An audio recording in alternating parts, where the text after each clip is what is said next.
Hello. So this video is a performance review of the London Bridge experience. Now, this is a relatively unusual performance review, particularly for this channel, because the London Bridge experience is not exactly theater, which is typically what I do performance reviews of, but it's a kind of theater. So basically, the London Bridge experience is a haunted maze with some historical lessons incorporated in. I recently got back from teaching a trip, from a trip teaching a study abroad class on behalf of Penn State called Literary London. And one of the things that we did in this course, my class was themed on crime and justice in the city of London. And one of the activities that we did that was optional was to go to the London Bridge experience. The reason it was optional is because it's not that educational. It has low pedagogical value, and it was also supposed to be reasonably scary. And so I didn't want to require students to go for a non-educational or mostly non-educational thing that might really upset some people. So it was optional. I went. It was interesting. And I say interesting, it was interesting because there was weird elements to it. So it is sort of built under London Bridge, partially in old catacombs, I believe. Now, there are a couple of things that they sort of warn you about. One is if you have like heart trouble, high blood pressure, epilepsy, any of these sorts of medical conditions, you should probably not go through. They also tell you that no one in the maze itself will touch you. None of the actors will touch you, and you are not allowed to touch them. That actually is.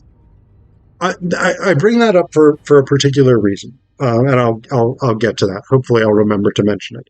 But basically, you have two parts to the London Bridge experience. The first part is a sort of history lesson element. You go through a set of rooms, and each of those rooms has a historical guide or a person giving you some information about an aspect of London Bridge's history. You go into the first room and you have a guy who is a member of the Iceni tribe. He is sort of representing the Boudica-led revolt against the Romans. The Iceni under Boudica destroyed what's now Colchester and St. Albans before arriving at London. And basically, it is this sort of weird, horrible histories type living history, educational, almost like child's programming type thing, where basically he's like, hey, we're the Iceni, we're going to go and defeat the Romans. Oh, I see that none of you have brought weapons. Well, go like this, now go like this, now go like this. Poke their eyes out. That's your weapon. It is this weird, like, crazy bullshit. That's like... I sort of remarked a couple of times to the people that I was on this tour with, like, my fear level was just below the floor. Like, there was nothing at all that was scary about this thing. And the whole thing about it was it's supposed to be this sort of terrifying haunted maze thing. So you go through these first few rooms, and some of them are gory, right? Some of them are macabre. There's a woman who's like, hey, I'm the keeper of the heads. She's less sort of jovial about it, but it's still this weird sort of upbeat, my job is to, when a criminal's head is cut off, They would be displayed on London Bridge, and so that they didn't rot as quickly, they would be preserved. And her job basically was to like preserve these heads, keep them on the spikes, make sure that people didn't steal them, etc., etc. And she talked about like the execution of William Wallace and how that was done. And this is very sort of graphic detail. Yeah, it's macabre, it's gross, it's gory, etc., etc. It's not really scary though. I mean, as you're going through these first few sections, you are sort of surrounded by like these waxworks heads and things like that on spikes, and they're pretty gory and bloody and whatnot. Yeah, it's unsettling, but you're also like, yeah, that's a waxwork head. I'm not that worried about that.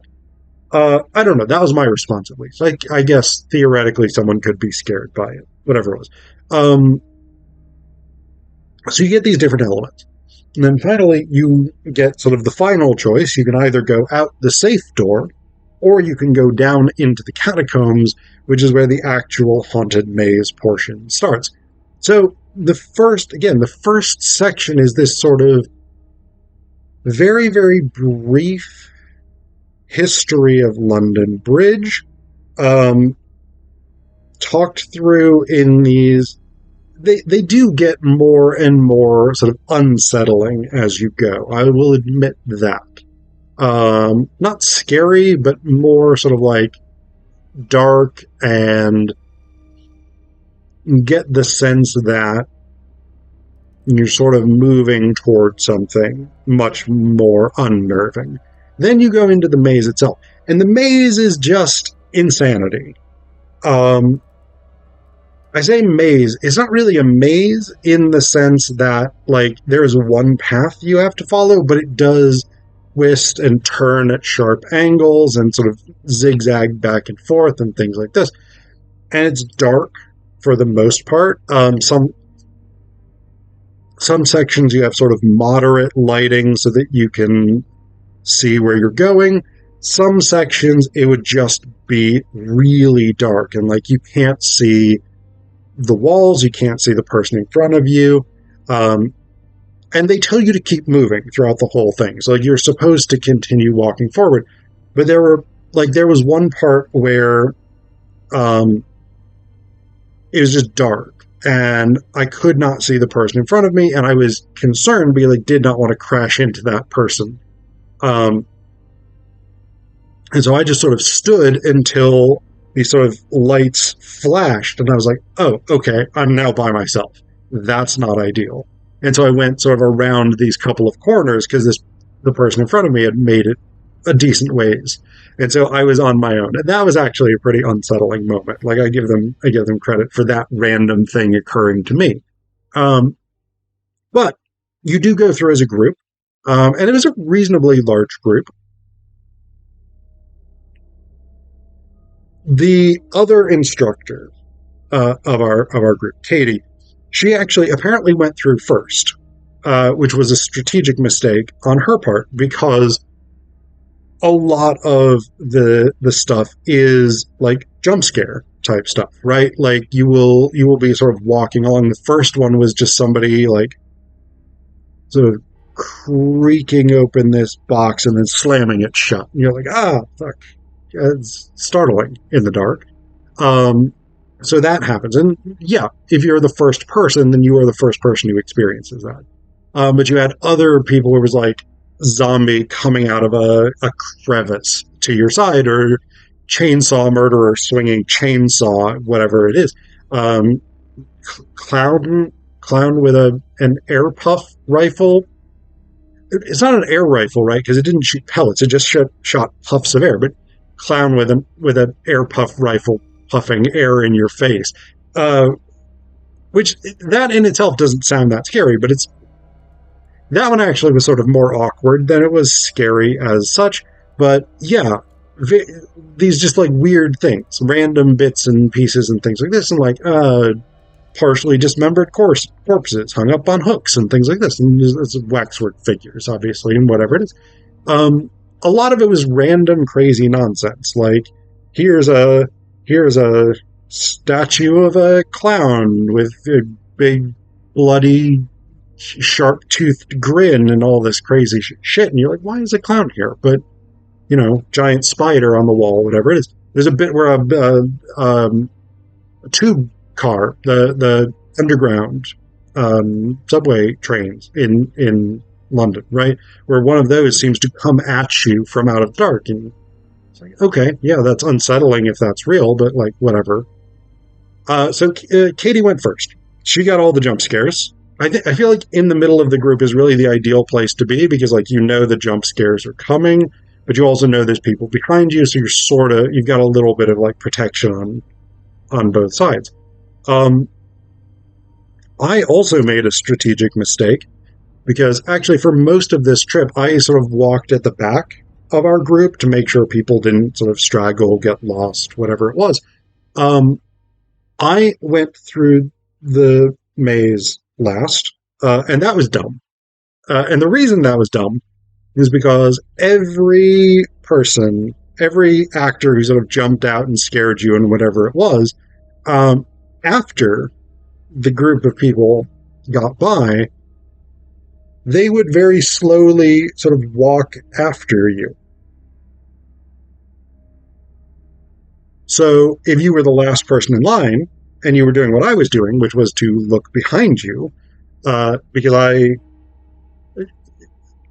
thought I was being quite clever. It was like, all right, this is a haunted maze. Stuff is going to come up behind me. Somebody is going to come at me from the back.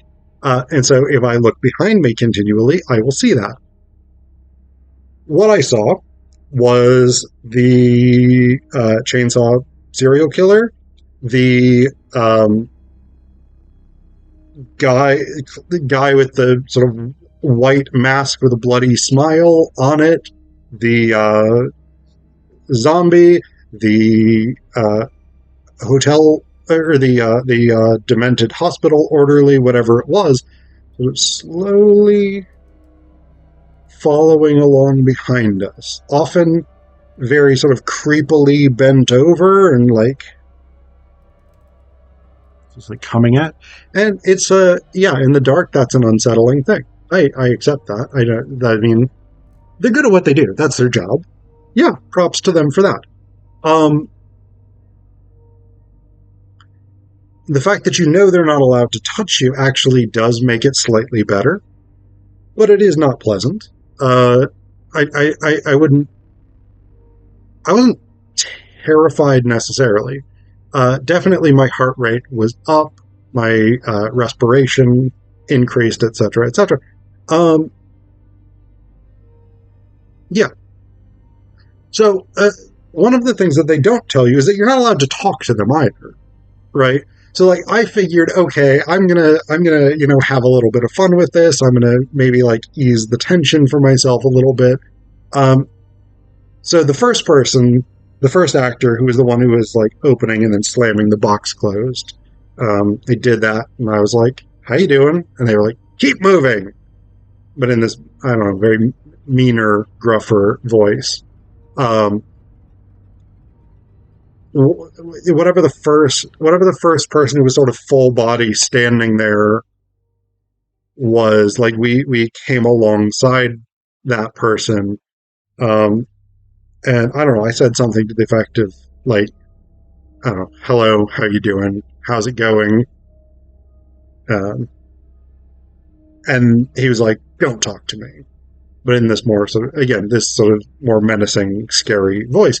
I was like, okay. I mean, I guess it makes sense that, like, if these people are supposed to be, like, serial killers and zombies and demented mad scientists and whatever, like, you can't really just have a chat with them. Like, and it's not like they have lines or anything. So it's not like they've, like, memorized dialogue in the way that, like, an actor typically would. So yeah, basically, if you try to talk to them, you just get yelled at. That's worth knowing.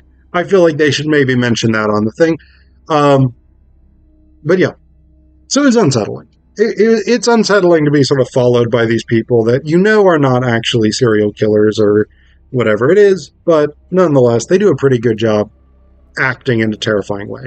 But the one other thing that I thought was really, really interesting, well, two other things I thought was really interesting. So one was there was this one bit where there were these pads, basically, like high school gym, right? You got the sort of thin pads with the sort of rubber outside bit, whatever it is, right? You just had them as sort of a little tunnel, basically. Then the pads were on each side, and you had to sort of go through it. And I'm a big person, so I was slightly concerned about that, but I turned sideways and I made it through. I was convinced, for some reason, that somebody or something was going to grab my ankle as I was going through this thing, and because of the pads, I would not be able to see what it was. And it only later really occurred to me was when I got through that thing, oh, yeah, they can't touch you. So that wouldn't happen. Like, there's not going to be somebody grabbing your ankle. Also, that would be quite dangerous because that would be a way to trip somebody. And if somebody falls in there and crashes into somebody else, you got a whole thing. But it was this sort of weird moment of like, okay, this is going to be where something physically touches me. And it only occurred to me after I got out of it, oh, that wouldn't have happened. So they did really sort of build that sort of that terrifying environment where you thought something was going to happen. The other thing that I found very interesting about my own personal reaction, I don't know how many other people had. I think this was because I was going last and I was aware of every person who was following us. You got out into the gift shop, and then subsequently you went out through sort of the exit, which took you into this sort of German bar type thing, sort of like Oktoberfest type Bavarian bar restaurant thing.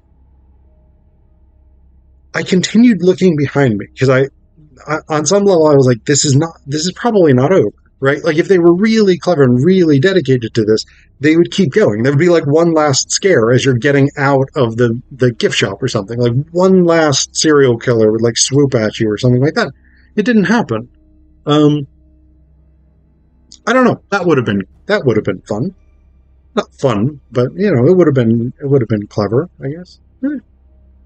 London Bridge experience people. If you're watching this, maybe add that in.